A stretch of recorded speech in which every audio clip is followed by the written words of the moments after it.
Okay, today we're gonna talk about 5 ways that your Airbnb guests may be costing you money. Okay, I've been an Airbnb host for like over 9 years. I think I know a little bit of this. Yeah, so that's quite a long time, almost 10 years. Yep. So, the one I wanted to talk about first is property damage. So this would be like beyond normal wear and tear. It would be negligence things. Like one of the things I've noticed, so a few times we've had guests cause water damage, like leaving the sink running, leaving the toilet to overflow.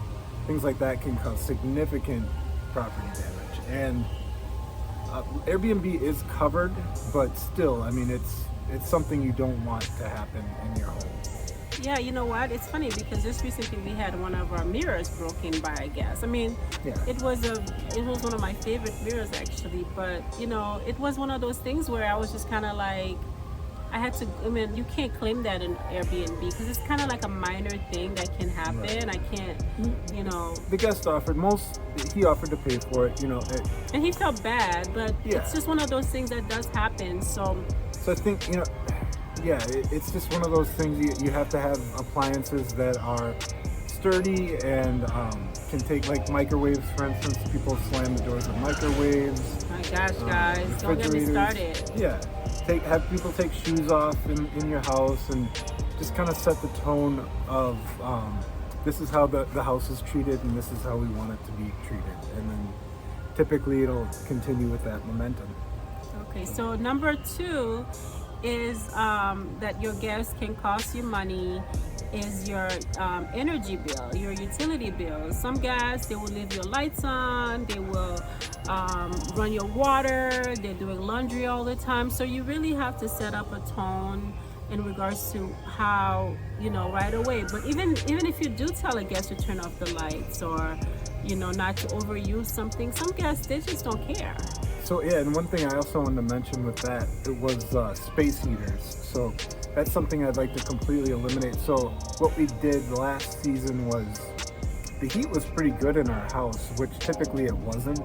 It's really hard to keep it above 65, but we insulated all the windows, sealed all the cracks, and things were pretty warm last winter. So I think it's a safety issue too. Space heaters, we don't typically provide window AC units for people in their rooms. Our house is by the lake, so we get a good cool breeze.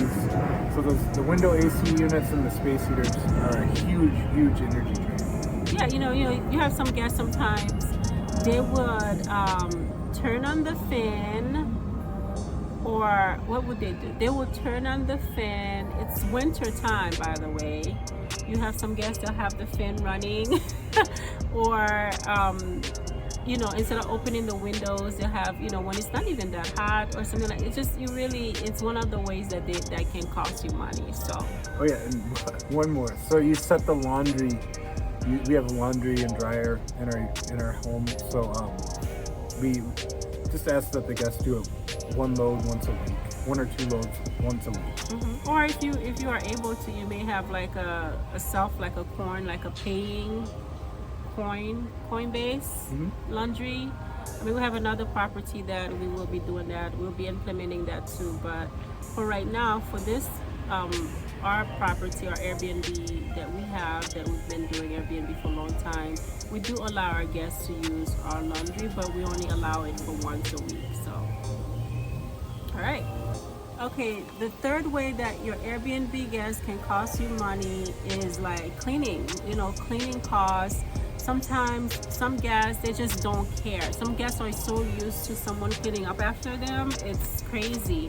I've had guests that would like the rooms were like a mess and the smells or something. So you really need to be ready for that and have that expectation that may happen, especially if you're hosting a lot of people. As I said, I've hosted over 200 people since I've been doing Airbnb, and I'll have to tell you, I've had a few of those situations, but I've also, for the most part, have had some good experience. So right.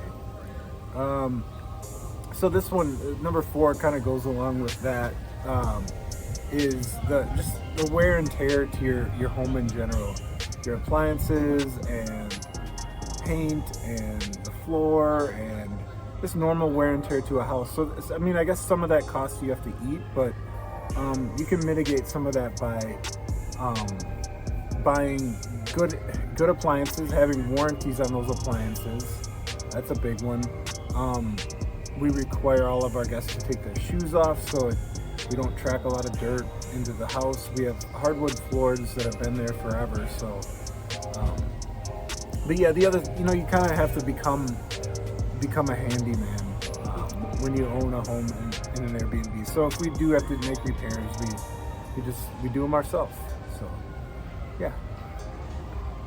Okay, so number 5, the fifth way that Airbnb guests can cost you money is loss of rental income. Okay, especially if you bought a place for you to do Airbnb, you're not sharing your space. Let's say you have a mortgage.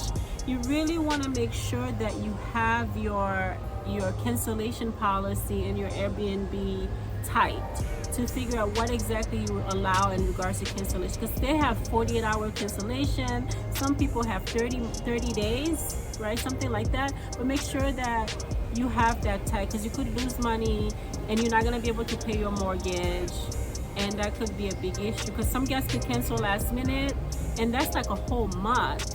Right. Yeah. If you have a space where you have like typically a long-term renters or long-term Airbnb guests, if they cancel last minute, I mean, that's 2, 3, 4, even 6 months that they've booked your place, and then cancel last minute. You're gonna eat 6 months worth of rental income from that. So you got to have a policy that you're comfortable with. It needs to be set. Yeah, because if that person cancel, let's say the person booked for 3 months, right? And they had booked this a month before, like 3 months before, and then now other people cannot book your room or book your house or wherever you have. They're not able to book it, and now the person canceled. So make sure that you have your policy set right, your cancellation policy in the right setting to see what best fit for you. So absolutely. Right? And remember to double check them, because Airbnb sometimes they can change things. Yeah, they will change your policy. They don't do it just like, they will send you an email, so you got to make sure you read that. Yeah. But so just make sure you stay on top of your stuff and keep up with that. Okay. All right, with that said, that's it. If you like our content, don't forget to subscribe And like, and give us your thoughts. Yeah, what are your thoughts? Have you had a bad experience with Airbnb? What have you learned from your experience? Leave that below. And don't forget to subscribe, Like and engage. and we'll see you in the next video. Yep. Bye. Bye.